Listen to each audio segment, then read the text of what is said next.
Cookery சேனலை பார்த்து யார் வேணாலும் சமையல் பண்ணலாம். ஆனா சுவையான சமையல் பண்றது எப்படி?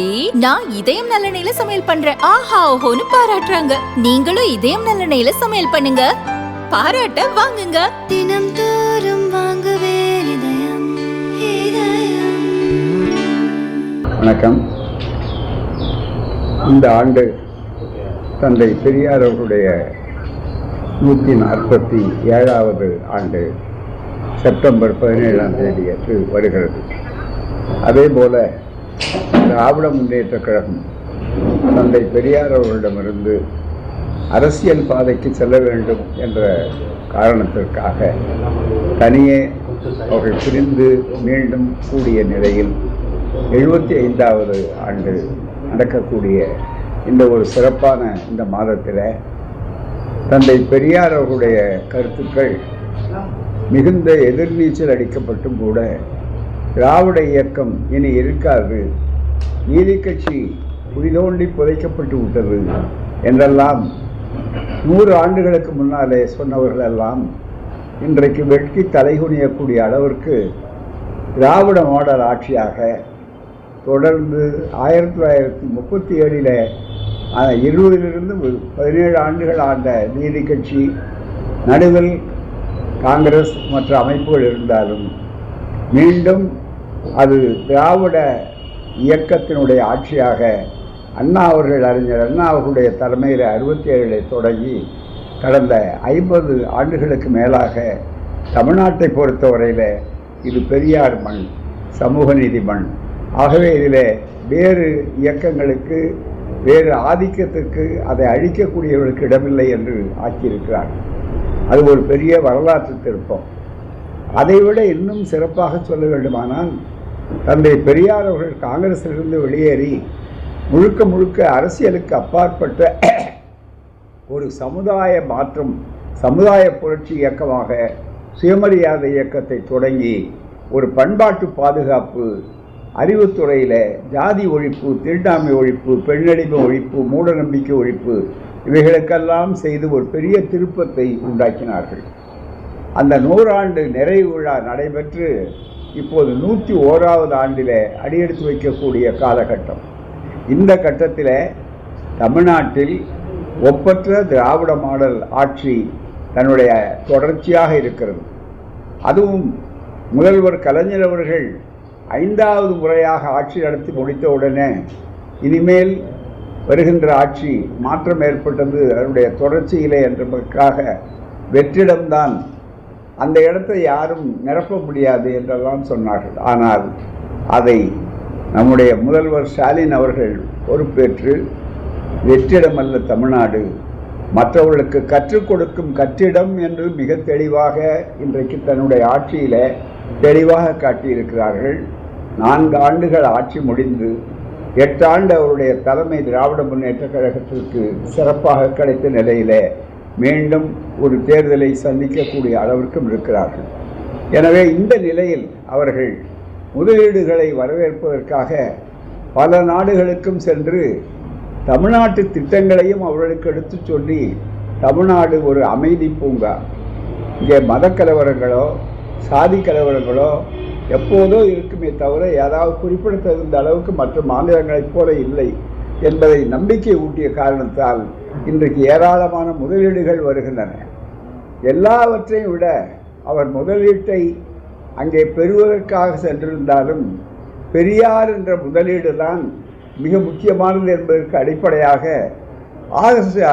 ஆக்ஸ்போர்ட் பல்கலைக்கழகத்தில் நாளைய தினம், அதாவது நம்முடைய நேர கால மாற்றம் இருக்கிறது, அங்கே தந்தை பெரியாருடைய படத்தை திறந்து வைத்து சுயமரியாதை இயக்கத்தை பற்றி கேம்பிரிட்ஜ் பல்கலைக்கழகத்தினுடைய சார்பில் வெளியிடப்பட்டிருக்கிற ஒரு புத்தகம், அதனுடைய கம்பேனியன் ஆக்ஸ்போர்ட் கேம்பிரிட்ஜ் கம்பேனியன் என்ற பெயரில் கேம்பிரிட்ஜ் ப்ரெஸ் பப்ளிகேஷன் என்ற அளவிற்கு ஆக்கப்பட்டிருக்கிறது.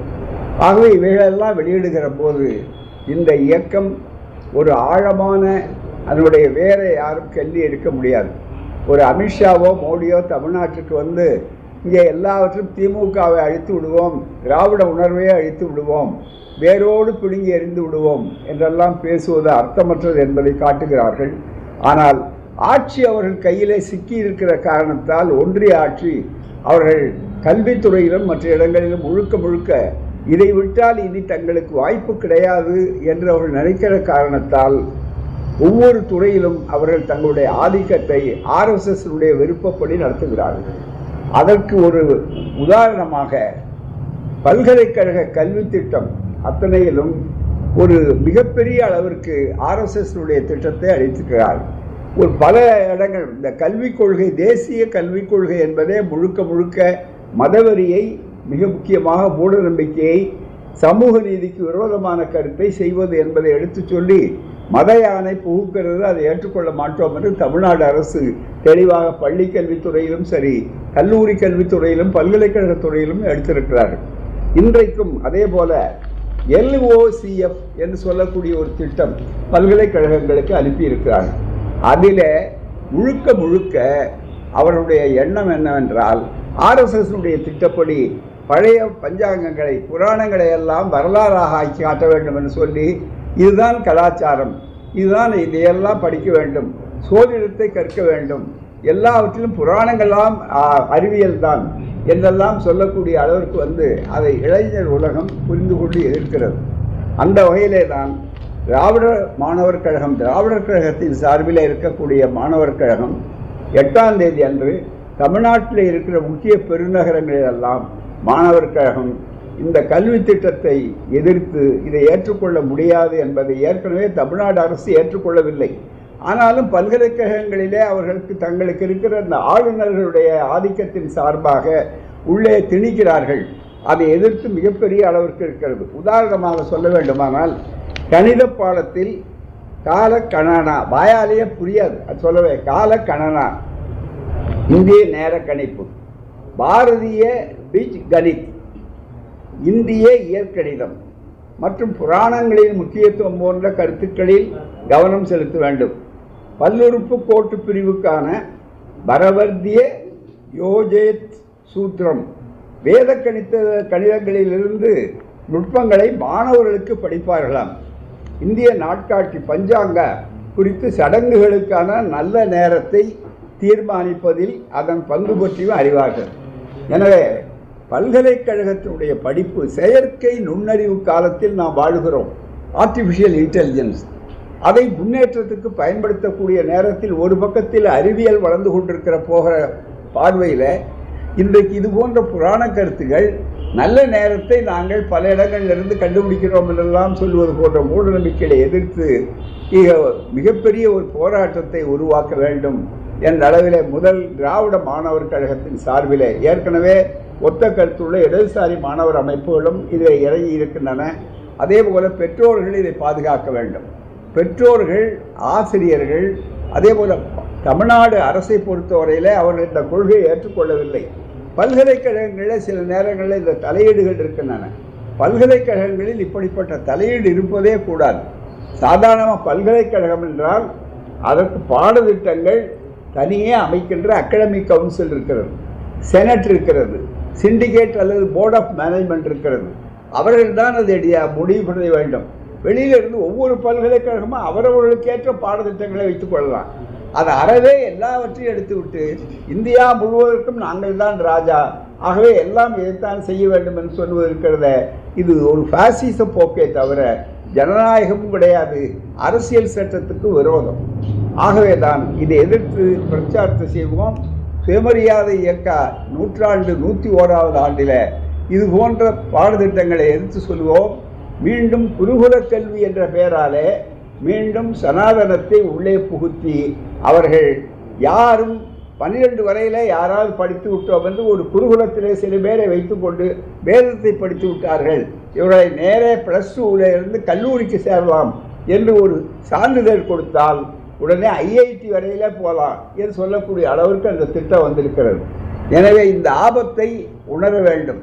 எப்படி குலக்கல்வி திட்டத்தை ராஜகோபாலாச்சாரியார் கொண்டு வந்து மிகப்பெரிய எதிர்ப்பு வந்ததோ, அதே போல இந்த கல்வி திட்டம் முழுக்க முழுக்க நம்முடைய மக்களை அறிவு அடிமைகளாக ஆக்குவதற்கும் பழைய கருத்துக்களை சொல்லி அதன் மூலமாக இந்துத்துவா கருத்துக்களை RSS திணிப்பதற்குமாக இருக்கிறது. இதை எதிர்த்து முதல் கட்டமாக துவக்கமாக திராவிட மாணவர்கள் தங்களுடைய எதிர்ப்புகளை காட்ட இருக்கிறார்கள். பெரியாரிசம் பற்றி பேசிட்டீங்க சார். ஆனால் இப்போ பெரியாரிசத்துக்கு எதிர்ப்பாக நிறைய எதிர்மறை விமர்சனங்கள்லாம் நிறைய வருது. பெரியாரிசத்துக்கு எதிர்ப்பாக உதாரணமாக சீமான் போன்றவர்கள்லாம் வந்து பைத்தியங்களுக்கு நாங்கள் பதில் சொல்வதில்லை. மக்களோடு பழகுகிறவர்களுக்கு தான் மாடுகளோடும் மரங்களோடும் போய் கட்டிப்பிடித்துக் கொண்டு மாடுகளை அழைத்து மாநாடு நடத்தக்கூடியவர்களுக்கு பைத்தியங்கள் என்று பெயரை தவிர அவருக்கு வைத்தியம் செய்வதற்கும் நாங்கள் தயாராக இல்லை. ஆகவே அவர்களுக்கு பதிலளித்து எங்கள் நேரத்தையும் ஒதுக்க முடியாது. நான் சொன்ன விஷயம் ரொம்ப மிக முக்கியமானது. தலைமுறையாக வந்திருக்கிற கல்வியை அளிக்கக்கூடியது. எனவே இந்த மிக முக்கியமான நேரத்தில் பைத்தியங்களுக்காக நாம் நம்முடைய நேரத்தை செலவழிப்பது அறிவுடைமையாக. தொடர்ச்சியா அவங்க வந்து புதிய கல்விக் கொள்கையை புகுத்துறதுல வந்து தீவிரம் காட்டிட்டு இருக்காங்க. இப்ப இதை நம்ம எதிர்க்க முடியும்னு நினைக்கிறீங்களா? இந்த விஷயத்தை எல்ஓசி தொடர்ந்து இந்த பிரச்சனை இருக்கிறதே இது ஒரு நாள் இரு நாள் பிரச்சனை அல்ல. தொடர்ச்சியாக நீங்கள் எடுத்துக்கொண்டால் இந்த கல்வியை ஏற்றுக்கொள்ள மாட்டோம் என்று அரசியல் சட்டத்தில் கல்வி என்பது முதலாக மாநில பட்டியலிலே இருந்தது. அந்த மாநில பட்டியலிலே இருந்த கல்வி திட்டத்தை நெருக்கடி காலத்தில் எல்லோரும் விசாவில் இருந்த நேரத்தில் பத்திரிகைகள் தணிக்கைகள் வந்து வரும்போது அந்த செய்திகள் பாராளுமன்றத்தில் அது எடுக்கப்பட்ட போது கூட வெளியிலே தெரியாத அளவுக்கு ஆகப்பட்டது. நெருக்கடி காலம் தீர்ந்த பிற்பாடு பழைய சட்டங்களை எல்லாம் மீண்டும் கேசவானந்த பாரதி வழக்கு என்ற ஒரு பெயரில் மாற்றினார்கள். அது அரசியல் சட்டத்தினுடைய திருத்தங்கள் வந்தது. அப்படி திருத்தம் வரும்போது மற்றவரெல்லாம் மாற்றிக்கொண்டே வந்தார்கள். இந்த மாநில பட்டியலில் திருத்தம் வர வேண்டும். அதே போல முன்னாடியுமே மாநில பட்டியலில் இருந்தது. அதை கன்கரண்ட் லிஸ்ட் என்று சொல்லக்கூடிய ஒத்திசைவு பட்டியல் 3 பட்டியல் இருக்கிறது. ஒன்று முழுக்க ஒன்றிய அரசாங்கத்துக்கு மத்திய அரசாங்கம் என்ற ஒன்றிய அரசாங்கத்தினுடைய அதிகாரத்தின் கீழ் இருக்கக்கூடியது ஒன்று. இரண்டாவது கல்வி என்பது முழுக்க மாநிலத்தில் தான் இருந்தது. ரெண்டாவது ஒத்திசைவு பட்டியல் கன்கரண்ட் லிஸ்ட். சிலர் பேர் அதை பொதுப்பட்டியல் சொல்லுவாங்க. பொதுப்பட்டியல் அல்ல, பொதுப்பட்டியல்னா காமன் லிஸ்ட்னு அது பேர். இது கன்கரண்ட் லிஸ்ட் தான் அரசியல் சட்டத்தில் இருக்கும். கன்கரண்ட்னா ஒத்திசைவு, ஒப்புதல் கொடுத்த பிற்பாடு தான் அதில் பட்டியல் இருக்கும். 2 பேரும் சட்டம் செய்யலாம். மாநில அரசும் பண்ணலாம், அதே மாதிரி மத்திய அரசும் அதில் பண்ணலாம். ஆனால் அந்த திட்டத்தில் தான் கல்வியை அப்போது அவர்கள் வைத்தார்கள். 2 பேருக்கும் உரிமை இருக்குது. அவரவர்கள் அவர்களுடைய திட்டத்தை நிறைவேற்றிக் கொள்ளலாம் என்பது தான். இதை மாற்றம் கொண்டு வரணும்னா மாநிலத்தில் இருக்கிற அதிகாரத்தை எடுக்கணும்னா அவர்களுடைய ஒப்புதலை பெற வேண்டும். அதனால தான் கன்கரண்ட் லிஸ்டின் பேர். ஒரே நேரத்தில் மாற்ற வேண்டும் என்றால் அவர்கள் ஒப்புக்கொள்ளணும். இப்போ மாநிலத்தில் தமிழ்நாட்டு மாநிலத்தில் மும்மொழி கொள்கை அப்படிங்கிறத ஏற்றுக்கொள்ள மாட்டோம்னு சொல்கிறாங்க. இருமொழி கொள்கை தான். அந்த கொள்கையை நிறைவேற்றது அண்ணா நிறைவேற்றி 50 ஆண்டுகள் எப்படி இருந்தது? ஒப்புக்கொண்ட காரணத்தால் தான். அரசியல் சட்டப்படி நமக்கு உரிமை இருக்கிறது, அதை சொல்வது. அதே மாதிரி பல்கலைக்கழகங்களுக்கு ஒவ்வொரு பல்கலைக்கழகம் அட்டானமி ஆஃப் தி யூனிவர்சிட்டி, அது சுயேட்சையாக இறங்கணும். பல்கலைக்கழகத்துக்கு பாடத்திட்ட குழு தனியாக உண்டு.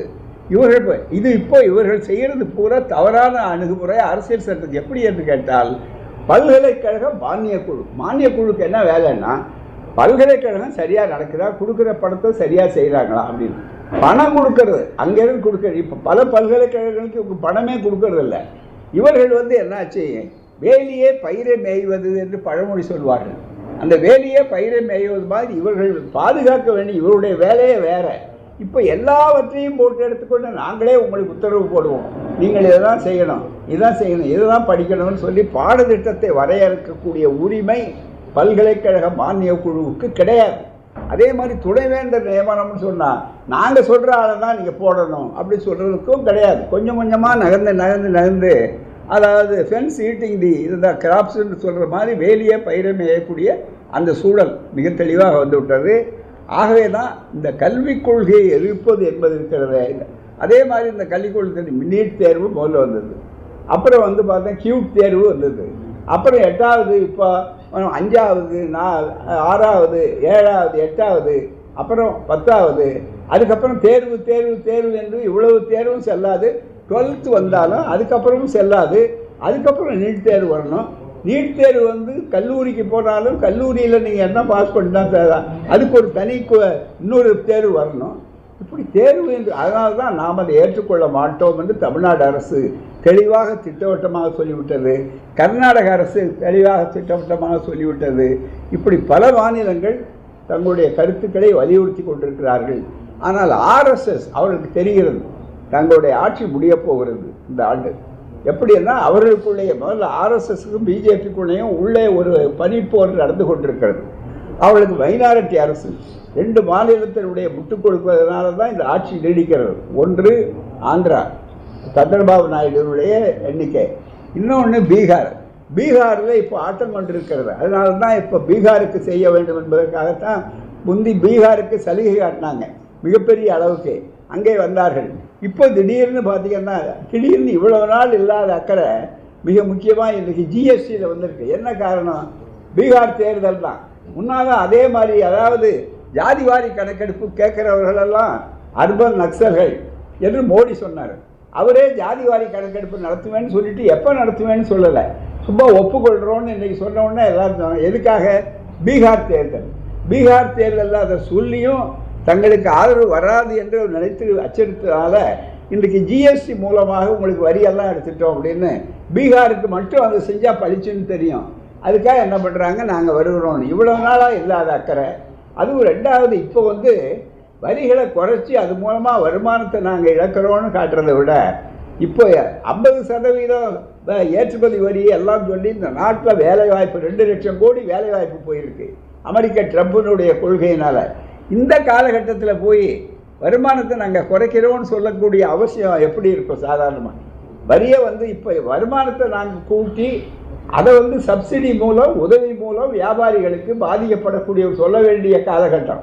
அப்படி எடுக்க வேண்டிய காலகட்டத்தில் இப்போ போய் நாங்கள் எல்லாத்தையும் குறைக்கிறோன்னா ஏராளமான அளவுக்கு நம்மகிட்ட வருமானம் இருக்கா? அப்படி இதை குறைக்கிறோன்னு சொன்னாலே என்ன அர்த்தம்னு சொன்னால் அதுக்கு நாங்கள் பதில் சொல்கிறோங்கிறத விட அது ஒரு பக்கத்தில் பதில் மேலே இருந்த வாரியா. ஆனால் இன்னொரு பக்கத்தில் பார்த்தீங்கன்னா பீகார் தேர்தல் இந்த மாதிரியான உள்நோக்கம் இருக்கிறது. ஆகவே அவருடைய எண்ணம் முடிய போகுது. அதுக்காக உள்ளாக இந்த திட்டங்களை எல்லாம் உள்ள தள்ளிடணும். ஆகவே அவசரமாக நவ் ஆர் நெவர் ஆங்கிலத்தில் சொல்லுவாள். இப்போ செய்யாவிட்டால் எப்பவும் செய்ய முடியாது. ஏனென்றால் அவளுக்குள்ளே பனிப்போர் நடந்து கொண்டிருக்கிறது. இவர் நீடிக்கலாமா வேண்டாமா? முதல் நாள் சொல்கிறாங்க ஒன்று, அடுத்த நாள் வேறு விதமாக சொல்கிறாங்க. அவருடைய கட்சி தலைமையவே இன்னும் முடிவு பண்ண முடியல. அதுதான் மிக முக்கியம். பிஜேபியினுடைய 75 வயது தாண்டி ரொம்ப நாள் ஆச்சு. ஆனால் அவரால் அடுத்த தலைவர் யாருன்னு முடிவு பண்ண முடியல. காரணம் என்ன? அந்த ஆர்எஸ்எஸ் பனிப்போர். அதுக்குள்ளாக இந்த திட்டங்களை எல்லாம் நமக்கு இப்போ இருக்கிற மெஜாரிட்டி கூட வராது. இப்போ மைனாரிட்டி அரசு தான் பிஜேபியை பொறுத்தவரை. அதனால தான் அவர்கள் தேசிய ஜனநாயக முன்னணி சேர்த்து சொல்கிறதுடைய நோக்கமே ஆள்றது பிஜேபி. தேசிய ஜனநாயக முன்னணிக்காரங்க எல்லா கொள்கையும் அவங்கள கலந்து அதுக்கப்புறம் தேசிய ஜனநாயக முன்னணி கட்சிகள் எல்லாம் அந்த கொள்கைகளை வகுக்கின்றன என்றால் கிடையாது. ஆர்எஸ்எஸ் அந்த கொள்கையை வளர்க்கின்றன. அதனால் அடிப்படை இருக்குது. எனவே இந்த ஆபத்தில் இதையெல்லாம் செய்யணும்னு நினைக்கிறேன். வேற ஒன்று டெட் எக்ஸாம் கம்பல்சரி சொல்கிறாங்க. கம்பல்சரி ஆகிடுச்சு டெட் எக்ஸாமு. கிட்டத்தட்ட 1 லட்சம் ஆசிரியர்கள் அவங்களோட கேள்விக்குறியாக இருக்குது. ஆனால் தமிழக அரசு ஒரு சட்ட ரீதியான ஒரு முன்னெடுப்புக்கு போகல. இல்லை இன்னைக்கு கூட பார்த்தீங்கன்னா இந்த செய்தி அறிக்கை இன்னைக்கு விடுதலையில் பணியில் இருக்க ஆசிரியர்களுக்கு தகுதி தேர்வு கட்டாயமாக கண்டித்து இன்னைக்கு அறிக்கை எழுதுவதோட உச்சநீதிமன்றத்தினுடைய தீர்ப்பு என்பது இருக்கிறத முழுக்க ஏற்றுக்கொள்ள முடியாத ஒன்று. நம்முடைய ஆசிரியர்கள் ஏற்கனவே அது உரிய இதெல்லாம் தேர்வெல்லாம் எழுதியிருக்காங்க. பல ஆண்டுகள் ஓய்வு பெறப்போகிற நிலையில் இப்போ போய் டெட் எழுதணும் அப்படின்னு சொல்றது பாருங்க, தவறானது. அது உச்சநீதிமன்றத்தில் பல தீர்ப்புகள் இப்படி வருது. அதுக்கு உதாரணத்துக்கு ஒரு தீர்ப்பு அதுதான் இறுதியானதுன்னு சொல்ல முடியாது. அவர்கள்ட்டையும் மறுபடியும் சீராய்வு ரெவியூன்னு போட்டால் பல நேரங்களில் ரெவியூ சரியாக நடக்கிறதில்ல. ஆகவே என்ன எழுதிட்டோம்னா மாற்று வழிகளும் கண்டுபிடிக்கணும். இந்த தீர்வுகளை ஏற்றுக்கொள்ள முடியாது. உதாரணம் உங்களுக்கு சொல்கிறேன். உச்சநீதிமன்றத்தினுடைய தீர்ப்புகள் முடிந்த முடிவுகளாக இல்லை என்பதற்கு இந்த நாய்க்கடி தீர்ப்புகளே போதும். எத்தனை நாய்க்கடியை விட அதிகமான கடி கடிச்சிருக்குது இந்த தீர்ப்புகள். என்னன்னா முதல்ல ஒரு தீர்ப்பு 2 நீதிபதி ஒன்று சொன்னார். அதுக்கடுத்து இன்னொரு நீதிபதி நாய்களையே உள்ளே பிடிச்சி போடணுன்னாரு. இன்னொன்று நாய்களை உள்ளே பிடிச்சி போடக்கூடாது, அது ஜீவகாரண்யத்தை பொறுத்தது. ஆகவே நாய்களுக்கெல்லாம் ஊசி போடணுன்னாரு. நாய்களுக்கு ஊசி போடணுங்கிறது முக்கியமாக, நாய்களுக்கெல்லாம் வேற உள்ளே பிடிச்சி போடுறது முக்கியமான நாய்க்கடியிலேயே உச்சநீதிமன்ற தீர்ப்புகள் ஒன்றுக்கொன்று மாறுபட்டிருக்கும் போது நாயை பற்றி கவலைப்படுறதை விட மனுஷனை பற்றி அதிகம் கவலைப்படணும். அதுவும் ஆசிரியர்கள் முழுக்க எல்லோரையும் தயார் பண்ணக்கூடியவர்கள். அவர்கள் வாழ்நாள் முழுக்க இருக்கு. அவர் கற்றுக் கொடுத்துருக்கிறான் இந்த நாட்டில். ஆகவே தான் அவர்களுடைய பணியை இப்போ இன்றைக்கு மாலையில் எல்லாரையும் அழைத்திருக்கிறார்கள். அழைத்து என்ன செய்வதுன்னு சொல்லுகிறார்கள். மீண்டும் இந்த அறிக்கை இருக்குது, தமிழ்நாட்டில் பொறுக்கத்து கொடுத்துருக்குறோம். அந்த அறிக்கை பணி பாதுகாப்புக்குரிய மாற்று வழிகள், பரிகாரங்கள் உடனடி தேவை. என்ன காரணத்தை முன்னிட்டோம்? தமிழ்நாட்டு ஆசிரியர்கள் இத்தனை ஆண்டுகள் பதவியில் பொறுப்பில் இருக்கக்கூடியவர்களுக்கு ஆபத்து ஏற்படக்கூடாது. அவர்களுக்கு என்ன, அவர்களை பாதுகாப்பது என்ன வழிமுறை என்பதை தெளிவாக செய்ய வேண்டும். இது சாதாரணமான ஆசிரியர் பிரச்சனை, பெற்றோர்கள் பிரச்சனை மட்டுமல்ல, எதிர்காலத்தில் இருக்கக்கூடிய கல்வி பிரச்சனை, அதை எல்லாவற்றையும் தாண்டி மனிதாபிமான பிரச்சனை. அவர்களுடைய வாழ்வு என்பது, ஆசிரியர்கள் எத்தனை முறை பரீட்சை எழுதுவாங்க, எத்தனை வயதில் பரீட்சை எழுதுவாங்க, பரீட்சை எப்படி நடக்குதுன்னு நீட் தேர்வில் தெரியும், கேள்விகள் எப்படி கேள்விப்படுறாங்க கேட்குறாங்கன்றது தெரியும். அந்த மார்க் தான் கடைசி எல்லைன்னு சொல்லக்கூடிய அளவு கிடையாது. ஆகவே தான் மீண்டும் மீண்டும் தேர்வு என்பது இருக்கிறது ஒன்று. அது மட்டுமல்ல, ஒரு நீதிபதி எழுதுகிற கருத்தை இன்னொரு நீதிபதி ஏற்றுக்கொள்ளாமல் பண்ணக்கூடிய அளவில் இருக்காங்க. நீதிபதிகள் தேர்விலேயே கூட இந்த நீதிபதியை நான் பரிந்துரை செய்யவில்லைன்றாரு. அதை மீறி தான் கொண்டு வந்து பரிந்துரை வச்சிருக்கிறாங்க. அதனால் உச்ச நீதிமன்ற தீர்வுகளே அவர்களால் தெளிவான முடிவெடுக்கும் போது, முடியாத நிலை இருக்கும்போது, இந்த தீர்ந்து ஒரு தீர்ப்பை வைத்துக்கொண்டு இதே இறுதி என்று சட்டப்படி உச்ச நீதிமன்றத்தினுடைய தீர்ப்பு அவர்களை கட்டுப்படுத்த, அவ்வளோதான் தவிர. ஆனால் ஜனநாயகத்தில் மனிதாபிமானத்தோடு பார்க்கும்போது அந்த தீர்வுகளை தாண்டி மக்கள் மன்றத்தினுடைய இறுதி எண்ணம் என்று ஆக்க வேண்டும். பல தீர்மானங்களை திருத்தமே அதுதான். அவர்கள் அரசியல் சட்ட திருத்தம் செய்கிறார்கள் இல்லையோ, நம்முடைய மாநிலத்தில் இது எங்களுக்கு ஏற்புடைத்தல்ல, இதற்கு மாற்று வழி இதுதான். ஆகவே அவர்களுக்கு பாதுகாப்பு என்ன செய்யணுமோ அந்த பாதுகாப்பு கூட நிச்சயமாக தமிழ்நாடு அரசு வழங்கும். அதுதான் யோசிக்க வேண்டும். அதை நாங்கள் வற்புறுத்துவோம். திமுக கூட்டணியில சலசலப்பு நிலவுது அப்படின்னு சொல்லி தொடர்ச்சியா சொல்லிட்டு இருந்தாங்க. ஆனா இப்ப வந்து என்டிஏ கூட்டணியில இருந்து ஒவ்வொருத்தரா வெளியே, அதாவது இதுல ரொம்ப முக்கியமானது என்னன்னா, முதல்ல மோடி வந்தார், பன்னீர்செல்வத்தை வெளியே கொண்டு வந்தார், அது அவருடைய சாதனை. அடுத்து அமித்ஷா திருநெல்வேலி வந்தார், அடுத்தபடியாக இன்னொருத்தரை வெளியே கொண்டு வந்திருக்கிறாங்க. அடுத்து அடிக்கடி வரணும், அவங்க வந்தாலும் கொஞ்சம் நஞ்சம் இருக்கிற. இப்போவே தேசிய ஜனநாயக முன்னணியில் இருக்க யார் இருக்காங்கன்னு சொல்ல முடியாது. 2 பேர், அதை யார் இருக்காங்க, ஏற்கனவே இருந்தவங்க இருக்கிறாங்களான்னா கொஞ்சம் யோசனை பண்ணி பாருங்க. இனிமே இருக்கிறவங்க யாரும் இல்லை, புதுசாக போய் சேர்ந்த, நாங்கள் புதுசாக கட்டிக்கிட்ட ஜோடி தாங்கன்னு சொல்கிறக்கூடிய அளவு பாடுற மாதிரி யார் இருக்காங்கன்னா எடப்பாடி இருக்கார். அதிமுகவான்னு கூட சொல்ல முடியாது இப்போ. ஏன்னா அதிமுகவில் எத்தனை எழுத்து இருக்கோ அத்தனை பிரிவு இருக்கு. இப்போ அந்த பிரிவெல்லாம் தனியாக போகிறேங்கிறதுக்கு இன்றைக்கி போகிறேன் நாளைக்கு சொல்கிறேன் உங்களை மாதிரி கேள்வி கேட்டால் நான் இத்தனாம் தேதி வச்சுருக்கேங்கிறாரு. அடுத்தபடியாக நீங்கள் யார் ஆதரிக்க போகிறத டிசம்பரில் முடிவு பண்ணுங்கிறாரு. அதனால் பல பேர் பார்த்துட்டு இருக்காங்க. ஏற்கனவே இருந்தவர்கள் இவர்கள்லாம் தேசிய ஜனநாயக கூட்டணின்னு சொல்கிறாங்க. தேசிய ஜனநாயகத்தில் பாமக இருந்தது, இப்போ இருக்கா? பாமகவே இருக்காங்கிற ஒரு கேள்வி. ஏன்னா அது பாமக அப்படின்னா அது அந்த சூழல் இருக்கு. இன்னும் 8 மாதமாக நடந்துகிட்டு இருக்கு. அது இன்னும் முடிவு பண்ண வேண்டிய விஷயம். அது வந்து தகப்பன் மகன் சண்டையா அல்லது தத்துவத்தில் சண்டையா அல்லது அதிகார சண்டையாங்கிறது நாங்கள் உள்ளே போக விரும்பலை. அது பாட்டுக்கு நடந்தது. அதனால் அவங்க யாரை ஆதரிக்க போகிறாங்க அப்படிங்கிற பிரச்சனை அங்கே. அதே மாதிரி பார்த்தீங்கன்னா ஏற்கனவே இருந்த அதில் இன்னொரு கட்சி, நம்முடைய விஜயகாந்த் அவருடைய கட்சி இருக்கிறாங்க, தேசிய திராவிட முற்போக்கு திராவிட கழகம். அவங்க முதல்ல என்ன பண்ணுறாங்க, கரெக்டாக வந்து டிசம்பரில் சொல்லுவோம், எப்போ எடுப்போம்னு அவர் சொல்கிறாரு. இப்போ நேற்று வெளியே போகிறேன்னு சொன்ன ஒருத்தரும் அவரும் டிசம்பர்லாம் சொல்லுவார். எல்லாம் செப்டம்பர் போய் இந்த டிசம்பருக்கு ரொம்ப முக்கியத்துவம் வந்திருக்கு. ரொம்ப எல்லாம் ஆவலாக டிசம்பரை எதிர்பார்த்துட்டு இருப்பாங்க. ஆனால் டிசம்பரில் அதிமுகவே அவரோட இருக்குமா, எடப்பாடி இருப்பாராங்கிறத அவர் என்ன சொல்ல போகிறாருன்னு தெரியாது. இதுதான் வேடிக்கை தமிழ்நாட்டு அரசியல். ஆகவே தேசிய ஜனநாயக முன்னணியிலிருந்து இப்போ தேசிய ஜனநாயக முன்னணியே தமிழ்நாட்டில் இல்லை, 2 கட்சி தான் இருக்குது. பிஜேபி அவரோடு சேர்ந்திருக்கிற எடப்பாடியார் கட்சி, அதுவும் அதிமுகன்னு சொல்ல முடியாது, எடப்பாடியார் கட்சி அப்படி தான் சொல்ல முடியும். எனக்கும் எடப்பாடி யார், எடப்பாடி யாருன்னு சொல்றாங்க, எடப்பாடி யார் அப்படின்னு விஜய் தலைமையில 3வது அணி அமைகிறதுக்கு வாய்ப்பு இருக்கு அப்படின்னு சொல்லி சொல்றாங்க. திமுக கூட்டணியில போறதுக்கு, அதாவது அரசியல்ல பாத்தீங்கன்னாக்கா யார் வேணாலும் இப்போ தமிழ்நாட்டு அரசியலை நிர்ணயம் பண்ணி சொல்ல முடியல. ஏன்னா பெரும்பாலும் ஏலம் யார் உச்ச ஏலம் கேட்பாங்க, அது இட பிரச்சனையாக இருந்தாலும் சரி, மற்ற பிரச்சனையாக இருந்தாலும் அது ஏலம், பெரிய ஏலம் எப்போ நடக்குது, ஏலத்தினுடைய தேதி என்ன, அது டிசம்பரா அல்லது நவம்பரா அல்லது வேறு இதை தெரியக்கூடிய அளவில் இல்லை. அதனால் இந்த வேடிக்கையெல்லாம் காட்டலாம். ரெண்டாவது இன்னொன்று, இந்த வித்தைகள், வேடிக்கை, சினிமா, கூத்து இதெல்லாம் இருக்கு பாருங்க, ரொம்ப பெருசு அளவு. இதை விட முக்கியமானவங்களாம் நான் எல்லாத்தையும் மாற்றி விடுவேன் அப்படின்னு நினைத்தார்கள். ஆனால் என்ன நடந்ததுன்னு தெரியல. இன்னும் முதல்ல மற்ற பெரிய மாநாடுகள் மற்றெல்லாம் இருக்கலாம், முதல்ல ஒரு கொள்கை என்னன்னு இதுவரை சொல்லலையே.